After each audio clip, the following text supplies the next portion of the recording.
Here we have the Libtech TRS XC2 for 2015-2016. It's one of the longest serving boards in the Libtech lineup. You've probably seen this on pretty much any mountain that you've been to in the last decade or so. The XC2, part of the name, refers to the profile. It's got the banana rocker in the middle that we're so familiar with all Libtech and GNU boards, and then it's got a bit of camber underneath the bindings.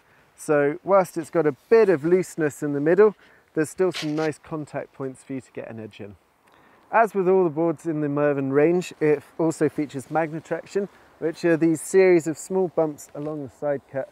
That gives you more surface area along the edge, which in theory gives you a little bit more grip, a little bit more control in the turns.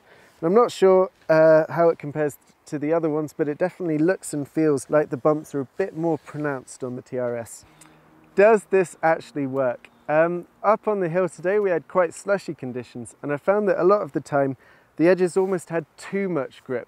An advanced rider might find that the magnetraction coupled with the rocker gives it a bit of unpredictability, but for a beginner to intermediate rider who's not used to the kind of full ferocity of camber, it has the grip but still has a little bit of looseness associated with rocker, so it's less catchy.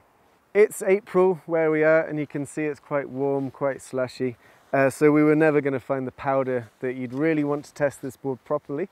We did actually take it on a hike to find a little bit of spring corn though, and that's where the board kind of really opened up for me, started performing how you'd want it to. The rocker gives it a little bit of playfulness, but then the edge comes in and you've got the stability in the turns when you want. So you can butter it around, play around in whatever kind of conditions you want.